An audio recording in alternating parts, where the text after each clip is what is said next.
সন্তানরা, আবারও আমরা পৃথিবীতে নামছি।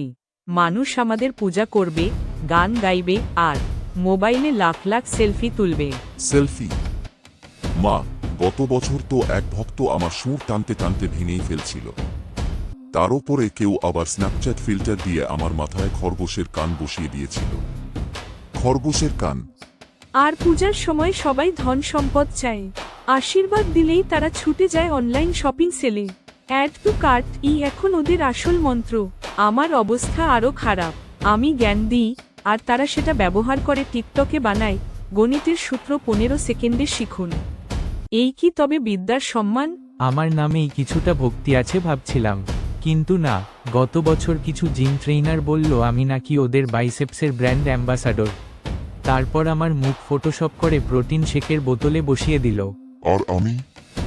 প্রতি বছর আমায় নামাও, আমার হার হওয়াও, তারপর সবাই বলে দেবী মহিষাসুরকে বধ করলেন, শেষ।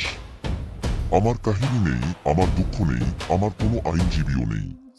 অরে মহিষাসুর, তুমি পৃথিবী দখল করতে চাইতে, এখন দেখো মানুষ নিজেরাই পৃথিবী শেষ করে দিচ্ছে। তুমি অবসর নিতে পারো, ওরা তোমার কাজই করে দিচ্ছে।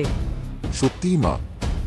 ট্রাফিক জ্যাম, দূষণ, প্লাস্টিকের পাহাড়, মানুষ পৃথিবীকে তোমার থেকেও ভয়ঙ্কর করে ফেলেছে। আর লোক, আমি তো ক্লান্ত হয়ে গেছি। তারা আর লক্ষ্মী চায় না, তারা শুধু লটারিই চায়। আর অর্ধেক মানুষ ভাবে ইউটিউব কমেন্ট সেকশনটাই আসল জ্ঞানকোষ। মা, আমাকে এইবার ট্রাফিক পুলিশের হাতে দাও। আমার বর্ষা দিয়েই আমি ওদের বাঁশির চেয়ে ভালো ট্রাফিক সামলাবো। সন্তানরা মনে রেখো, এ পৃথিবী আমাদের রক্ষা করার জায়গা, মানুষই আমাদের প্রিয়। ওদের সব গোলমাল, সেলফি, অদ্ভুত আচরণের মধ্যেও ভক্তি আছে। সেই ভালোবাসাই আমাদের প্রতি বছর টেনে আনে। হা হা। আচ্ছা, অন্তত আমাকে একটা ইউটিউব চ্যানেল খুলতে দাও এইবার। অসুরের আসল কাহিনী, আমার সাবস্ক্রাইবার তোমাদের থেকেও বেশি হবে।